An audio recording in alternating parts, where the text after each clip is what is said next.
पहला है श्रृंगार रस, दूसरा हास्य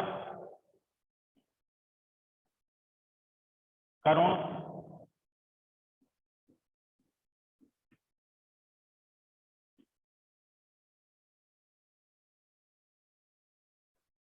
आवाज आ रही मेरी? Yes sir. Yes sir. ये जो लिखा हुआ है ये दिख रहा है? Yes sir.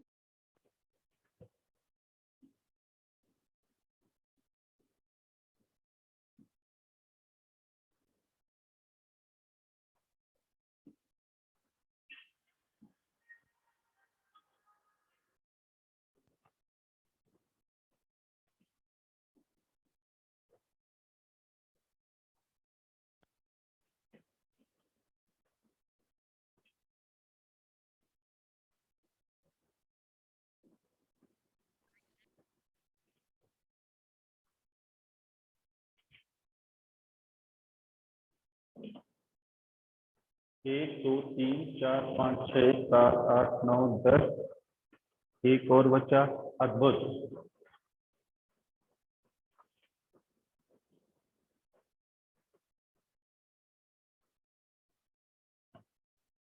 ये सभी रस आपको दिख रहे हैं? नो सर, लास्ट वाला नहीं दिख रहा। लास्ट वाला नहीं दिख रहा। ओके, अब दिख रहा है? Yes sir. सभी दिख रहे हैं? Yes sir. ये सभी 11 रस हैं और इनके साथ में इनके स्थायी भाव लिखता हूं। ठीक है? श्रृंगार का रति, हास्य का हास होता है, करुण का शोक, विभत्स का घृणा भी कहते हैं और उसको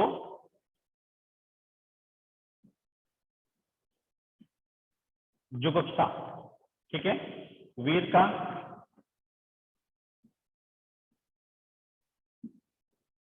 उत्साह, रौद्र का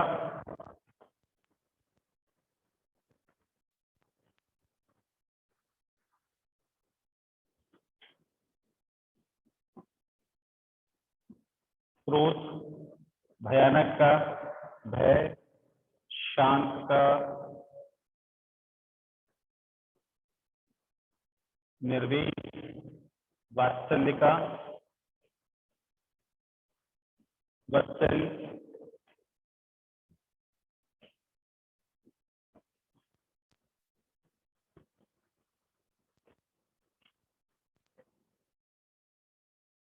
ये सभी दिख रहे हैं आपको? Yes sir. Yes sir. ठीक है? अब ये क्या है? रस है और ये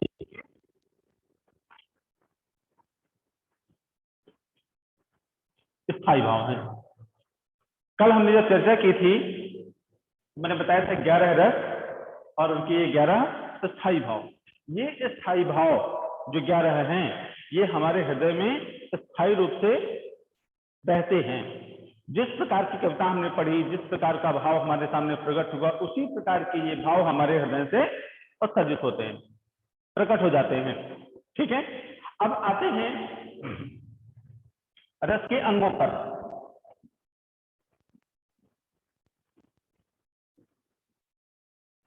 रस के अंग होते हैं चार हमने पढ़े थे, बताया था। पहला होता है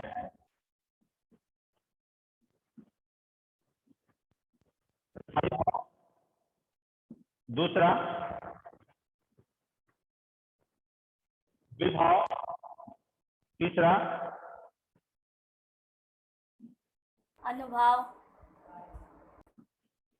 अनुभव और चौथा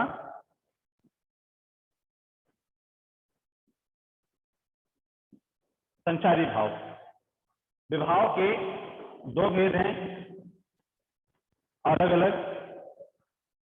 कौन कौन से? आलम्बन आलम्बन और उद्दीपन। आलंबन और उद्दीपन।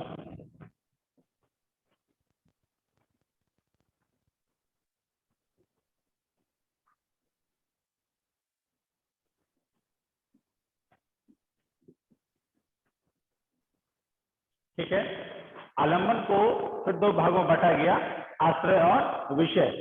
ठीक है, चलिए अब मैं इन पर थोड़ी सी चर्चा कर लेता हूं पहले, उसके बाद फिर बोर्ड पर जाऊंगा। ठीक है, आपको सामने दिख रहा है ये रस के 4 अंग हैं।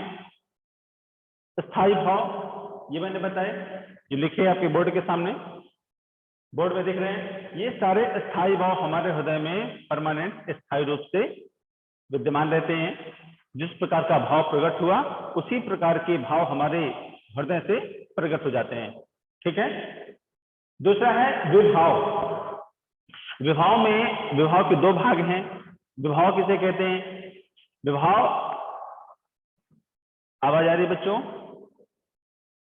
Yes sir. ओके, विभाव वह कारण होते हैं जिनके द्वारा हमारे हृदय में भावों उत्पन्न होते हैं, भावों का स्फुरण होता है। ठीक है, वो कारण जिन कारणों से हमारे हृदय में भाव प्रकट होते हैं या उत्पन्न होते हैं, उन कारणों को विभाव कहते हैं। ठीक है, समझ में आ रहा बच्चों? Yes sir. Yes, sir. Okay okay, अब जो कारण हैं उनको 2 भागों में विभाजित किया गया। कौन कौन से? एक आलंबन विभाव और दूसरा उद्दीपन विभाव। ठीक है, आलंबन विभाव और दूसरा उद्दीपन विभाव। आलंबन में 2 प्रकार के फिर पार्टीशन किए गए। कौन कौन से? आश्रय और विषय। तीसरा जो है इसमें है विभाव का ही दूसरा भाग जो उद्दीपन है। हम तीनों को अगर एक साथ ले लें, आलंबन के साथ में आश्रय, विषय और उद्दीपन। ठीक है, तो एक हम मिक्स मैं एग्जांपल देता हूं आपको। जैसे परसों आप लोगों ने एग्जांपल दिया था, नायक नायिका के साथ जो बातें होती हैं उनका जो कारण होता है, प्रकृति का वातावरण होता है, उससे जो भाव उत्पन्न होता है उनको विभाव कहते हैं। लेकिन वो थोड़ा सा आपने साहित्यिक एग्जाम्पल बताया, जो आपको सर ने बताया या किताबों में पढ़ा। हम प्रैक्टिकल लाइफ में ऐसी घटनाएं कहाँ देखते हैं? कहीं देखते हैं क्या? डे टू डे लाइफ में कभी भी, कहीं भी? आपने समझने के लिए एनीवन?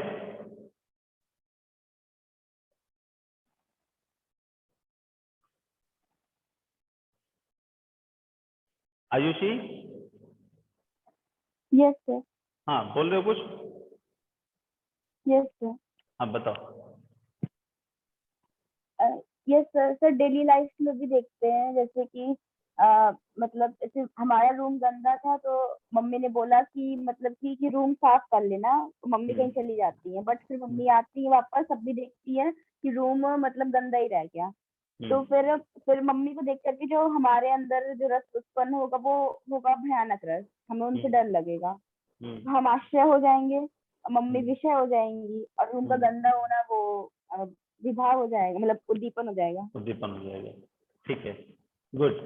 एनीवन? और कोई अपना एग्जांपल दे सकता है? क्या होता है ना बच्चों, जब आप अपने एग्जांपल, अपनी परिभाषा खुद सेट करते हो ना, तो आपको वो चीजें जो याद करना चाहते हो आप, उनको याद नहीं करना पड़ता, आपको बिल्कुल कंठस्थ हो जाती है।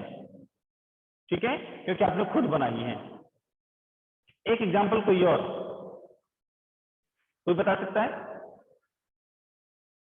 दीपांशु, नैन्सी, शिवम, शिवांशु, हाँ बताओ। सर मैं लेट हो गया सर, किस चीज का एग्जांपल बताना है? विभाव का, आलंबन और उद्दीपन। डे टू डे लाइफ में हम ऐसे एग्जांपल्स कहाँ देखते हैं?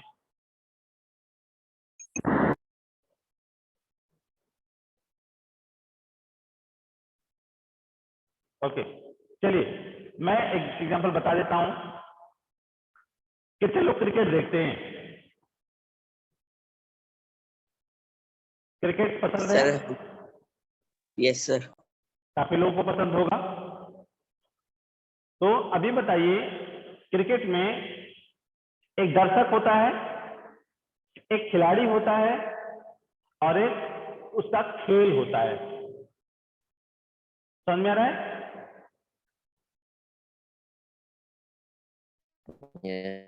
Yes, sir. हाँ, अब देखें, जो खिलाड़ी है वो क्या है? आलंबन है। ठीक है? जिसके हृदय में वो भाव प्रकट हो रहे हैं, इट मीन्स दर्शक, वो क्या है? विषय है। और उद्दीपन उस खिलाड़ी का, किसी का, बॉलर का विकेट लेना जिसको हम सपोर्ट करते हैं, या बैट्समैन का फोर्थ या सिक्स मारना, वो उनका अच्छा खेलना, वो क्या है? उद्दीपन। बच्चों समझ में आ रहा है? Yes, sir. तो ऐसे एग्जाम्पल्स आपको अपने आप से ढूंढने हैं, अपने आप से खोजने हैं, जिसके कारण से, जिनकी सहायता से आप उनको आसानी से समझ पाओ। ठीक है? तो ये समझ में आ गया सभी को, विभाव का आलंबन के दो भाग, विषय और आश्रय, इसके बाद उद्दीपन, जिन कारणों से उनके जो कार्य होते हैं। समझ में आ रहा है बच्चों? Yes, sir. ओके। अगला जो भाग है, वो है अनुभव। अब एक काम तो हो गया, स्थायी भाव हमारे हृदय में है, आलंबन और उद्दीपन ने हमारे भावों को जागृत कर दिया। वो सो रहे थे, ये भाव क्या कर रहे थे? हमारे हृदय के अंदर सो रहे थे, इनको इन्होंने जागृत कर दिया, आलंबन और उद्दीपन ने। अभी जाकर कुछ करेंगे ना, ये जाकर कुछ करेंगे। क्या करेंगे? वो ये बताता है अनुभव। अनुभव भावों के पीछे चलने वाला। ठीक है? किसी ने हमको डांट दिया, किसी ने मार दिया, किसी ने स्नेह प्यार कर दिया, तो हम कुछ करते हैं ना, कुछ प्रतिक्रियाएं देते हैं ना। समझ में आ रहा है भाई? Yes, sir. जब हम कोई प्रतिक्रिया देते हैं भाव उत्पन्न होने के बाद, तो उन्हीं प्रतिक्रियाओं को ही अनुभव कहते हैं। क्लियर है? हमारे अंदर भावों के उत्पन्न होने के बाद जो हम शारीरिक, कायिक या मानसिक, कैसी भी जो प्रतिक्रियाएं देते हैं, उन्हीं प्रतिक्रियाओं को अनुभव कहते हैं। ठीक? अब ये अनुभव कई प्रकार के होते हैं, कायिक हो गया, मानसिक हो गया, सात्विक हो गया, और अन्य प्रकार है। लेकिन जो आपको आहार्य अनुभव, तो 4 प्रकार के आपने पढ़े हैं, 4 ही पढ़े हैं बच्चों? Yes sir. Yes, sir. Yes sir. कायिक, मानसिक, सात्विक और आहार्य। ठीक है?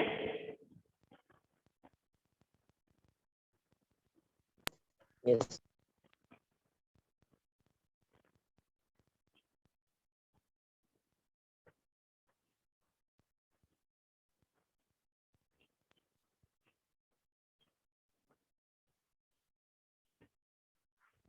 ये 4 अनुभव आपने पढ़े हैं, यानी जो हमारी शारीरिक, मानसिक कैसी भी प्रतिक्रियाएं होती हैं, उनको हमने 4 भागों में बांटा। कौन कौन सी है? पहला कायिक है, दूसरा सात्विक मानसिक है, फिर सात्विक है, और फिर आहार्य है। जैसे कोई भी भाव हमारे अंदर प्रकट हुआ और उसको हम, उसकी जो रिएक्शंस हैं, प्रतिक्रिया है, उसको अपनी इच्छा के अनुरूप करते हैं, अपनी इच्छा से करते हैं, उसको बोलते हैं कायिक। यानी कायिक मतलब शारीरिक, शरीर के द्वारा, शरीर के अंगों के द्वारा जब कोई प्रतिक्रिया हम प्रयास करके करते हैं, तो उसको बोलते हैं कायिक अनुभव। समझ में आ रहा है सभी को? कायिक अनुभव क्या है? जब हम शरीर के किसी अंग के द्वारा कोशिश करके, प्रयास करके कोई प्रतिक्रिया व्यक्त करते हैं उसको कायिक अनुभव बोलते हैं। जैसे उछलना, कूदना, प्रसन्नता व्यक्त करना, हंसना, ठहाके मारना, ये क्या है? ठहाका मारना, हंसना, उछलना, कूदना, ये क्या है? हम शरीर के अंगों द्वारा कोशिश करके, प्रयास करके इनकी अभिव्यक्ति देते हैं। ठीक है, जैसे कोई भी काम हमारे अनुरूप, जैसा हमने सोचा था, जैसा हमने प्लान किया था, वैसा हो जाता है, तो हम क्या करते हैं? अपनी खुशी का इजहार करते हैं, और खुशी की जो अभिव्यक्ति देते हैं वो कैसे देते हैं? हंस करके, चिल्ला करके, एंजॉय करके, पिकनिक बना करके, पार्टी दे करके, कैसे भी। तो जो प्रतिक्रियाएं हैं इनको क्या बोलते हैं? कायिक अनुभव। समझ आ गया बच्चों? Yes sir. Yes, sir. दूसरा अनुभव है मानसिक अनुभव। मानसिक अनुभव क्या है? जब कोई चीज हम मन में ही अनुभव कर लें, उसको कहा जाए, कभी आपने अनुभव किया होगा, घर में आपने घर में आपको कभी प्रेस किया गया, कभी डांट दिया गया, है ना, और उसी डांटने वाले मूड में आप डांट खा करके स्कूल चले गए। कभी हुआ कि नहीं हुआ आपके साथ ऐसा? घर में मम्मी ने डांट दिया हो, पापा ने डांट दिया हो, सुबह से कुछ शरारत आपने कर दी हो और डांट पड़ गई हो, और डांट खा करके ही आप स्कूल चले गए हो, खाना नहीं खाया हो, डांट बस खाई हो। कभी डांट खा के स्कूल गए हैं? Yes sir. अच्छा, हिमांशु तुम गई हो? हाँ। सभी लोग गए होंगे, कोई मानता भली नहीं है, कभी ना कभी गए होंगे। तो क्लास में घुसते ही क्या होता है? स्कूल में प्रवेश करते ही क्या होता है? सर गुस्सा आता है। गुस्सा नहीं आता? कोई ना कोई साथी, कोई दोस्त आपसे पूछता है, क्या हुआ, ये मुंह में 12 क्यों बजाए हो? सही है कि नहीं? Yes sir. Yes, sir. ऐसा होता है। लेकिन डांट तो आपको पड़ी ना, आपका दोस्त कैसे जान गया? एक्सप्रेशन से। आपने कुछ बहुत ज्यादा बाहर नहीं दिखाया, बहुत ज्यादा बाहर ना बताया, किसी को कुछ नहीं किया, फिर भी वो जान गया। तो आपकी मानसिक जो प्रवृत्ति होती है, दिमाग में जो होता है, वो सामने चेहरे पर प्रकट हो जाता है। जो हम दिखाना नहीं चाहते फिर भी दिख जाता है, उसको मानसिक आहार्य बोलते हैं। ठीक है, जो अपने आप चेहरे के भावों से वो प्रकट हो जाता है। समझ आ गया? अगला है सात्विक अनुभव। सात्विक अनुभव जिनका आश्रय पर, यानी जो जिसके मन में वो भाव उत्पन्न होते हैं, उस पर उसका कोई कंट्रोल नहीं होता। ऐसे भावों का प्रकट होना, जिन भावों को कंट्रोल करने का अधिकार किसी भी आश्रय पर नहीं होता। जैसे हमारे अंदर कोई भाव प्रकट होना चाहे तो प्रकट हो, लेकिन हम उसको रोक के नहीं सकें। जैसे हम खुशी व्यक्त करना चाहते हैं, तो हम तो चलो भाई नहीं मनाना हमको, तो हम नहीं मना रहे हैं। लेकिन कुछ भाव ऐसे होते हैं जिनको हम रोक सकते ही नहीं है, उनको आना है तो आना है, उनकी मर्जी है। ठीक है, समझ रहा है? ऐसे भाव जिनको रोकना हमारे बस में नहीं होता, ऐसे भावों को सात्विक अनुभव कहते हैं। जैसे कांपना, अभी सर्दी आएगी, जब सर्दी आती है, सुबह सुबह कभी जरूरत पड़े हमको 4-5 बजे नहाना पड़ जाए और ठंडे पानी में नहाना पड़ जाए, तो नहा कर जब हम निकलते हैं बाथरूम से, तो क्या होता है? दांत ऐसे ही कटकटाने लगते हैं। दांतों को हम रोकना चाहते हैं कि भाई रुको, क्या वो रुकते हैं? नहीं सर, अगर दांत रोको तो शरीर कांपता है। यस, तो वो शरीर का कंपन क्या हमारे वश में है? क्या आप उस कंपन को रोक सकते हैं? नहीं रोक सकते। ठंडी है तो वो होगा ही, नेचुरल है, बाय डिफॉल्ट है वो। सर्दियों में बाय डिफॉल्ट कंपपी आती है। ठीक है, इस समय नहीं आती है क्योंकि वो हटा दिया गया उसको। तो स्तंभित हो जाना, स्तंभन क्या है? जैसे रंगे हाथों पकड़े जाना, रंगे हाथों पकड़े जाना का मतलब समझते हो? होली वाला रंगे हाथ नहीं। Yes sir. रंगे हाथों पकड़ना किसे कहते हैं? सर जब कुछ गलत करो और आपको वो करते हुए पकड़ लिया जाए। यस। आपको जरूरत है 100 रुपए की, अपने पापा की जेब से निकालने की कोशिश की और निकाल ही रहे थे कि पापा आ गए, चोरी से, परमिशन से नहीं, चोरी से, तो क्या होता है? उस समय की कंडीशन सिर्फ आप ही जान सकते हो, कोई नहीं जान सकता है। स्तंभित हो जाते हो आप, जहां के तहां, आंखें खुली की खुली, मुंह फटा का फटा, वैसे ही डर जाना, स्तंभित हो जाना, यानी खंभे के समान हो जाना, श्वेत, पसीना आना, रोमांच, रोवे खड़े हो जाना, डर जाना, स्वर भंग, जुबान लड़खड़ा जाना। कभी झूठ बोलते हैं तो झूठ बोलते समय कहते हैं जुबान लड़खड़ा जाती है, तो जुबान का लड़खड़ाना, कंप, कांपना, विवरणता, चेहरे का रंग उड़ जाना, हवाइयां उड़ने लगना, अश्रु, आंसू बहना, प्रलाप, रोना, सुध बुध खो देना, यानी बिल्कुल बेहोश हो जाना। ये चीजें आपके वश में नहीं है, ये आएंगी तो आपको ये चीज करना ही पड़ेगा। आंसू आएगा तो निकलेगा ही, उसको आप रोक नहीं सकते। कपकपी आएगी तो आप उसको करेंगे ही, उसको आप रोक नहीं सकते। ठीक है। और अगला और अंतिम है आहार्य अनुभव। आहार्य क्या है? जो मन के भाव होते हैं उनको कृत्रिम रूप से, बनावटी रूप से, कभी कभी हम नहीं करना चाहते हैं, करना पड़ता है मजबूरी में। कभी कोई चुटकुला सुनाता है, नहीं समझ में आता है, फिर भी हंसना पड़ता है सबके सामने दिखाने के लिए।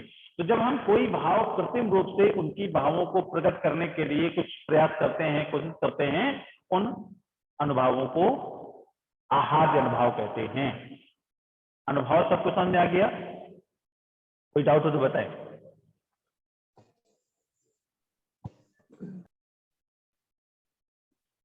ये अनुभव में अगर किसी का कोई प्रश्न हो तो बताएं।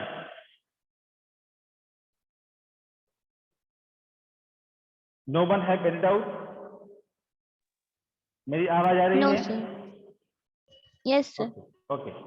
अगला और अंतिम जो भाव है संचारी भाव। वो संचारी भाव कितने होते हैं? 33। हेलो। Yes sir. हाँ, संचारी भाव कितने होते हैं? 33। और संचारी भावों को हम कैसे समझें? क्या होते हैं संचारी भाव? ये जो 11 भाव होते हैं स्थायी भाव, ये हमारे मन में स्थायी रूप से विद्यमान रहते हैं। लेकिन जो ये 33 संचारी भाव हैं, इनको बोलते हैं संचारी भाव या अस्थिर भाव। ठीक है, इनको अस्थिर भी बोलते हैं क्योंकि ये हमारे मन में स्थिर रूप से, स्थायी रूप से नहीं रहते हैं, आते हैं और घूम घाम के चले जाते हैं। कोई घटना हुई, प्रकट हुए और चले गए, इसलिए उनको कहा जाता है अस्थायी भाव या स्थिर भाव। अस्थिर भाव या संचारी भाव, ये संचरण करते हैं और चले जाते हैं। इन्हें व्यभिचारी भाव भी कहते हैं। संचारी भाव या व्यभिचारी भाव, इनकी संख्या होती है 33। और 33 की संख्या जो होती है, ये थोड़ी देर के लिए हमारे मन में प्रकट होते हैं और यूं ही अपना काम करके चले जाते हैं। इनमें से निर्वेद है, दैन्य, आवेग, मद, श्रम, जड़ता, मोह, उग्रता, विबोध, स्वप्न, गर्भ, मरण, अपस्मार, आलस्य, निद्रा, उत्सुकता, अमर्ष, अभिथा, उन्माद, स्मृति, शंका, व्याधि, मति, संतरास, लज्जा, हर्ष, असूया, विषाद, सफलता, धृति, चिंता, ग्लानि और वितर्क। ये 33 प्रकार के व्यभिचारी भाव हैं या संचारी भाव हैं। ये कुछ क्षणों के लिए हमारे मन में, हमारे हृदय में उत्पन्न होते हैं, अपना काम करते हैं और तुरंत वहां से चले जाते हैं। उन्हीं में जो स्थायी भाव होते हैं उसी में मिल जाते हैं, ये परमानेंट नहीं रहते हैं। ठीक है, समझ में आ गया सभी को? Yes okay. और इसके बाद हम जो अगली क्लास में चर्चा करेंगे, जो 9 प्रकार के भेद हैं उनकी व्याख्या कैसे करते हैं, कौन कौन से एग्जाम्पल्स हैं, उनके उदाहरण क्या है, उनके उदाहरण की व्याख्या कैसे करते हैं, इन सारी चीजों को हम समझने की कोशिश करेंगे। ओके बच्चों।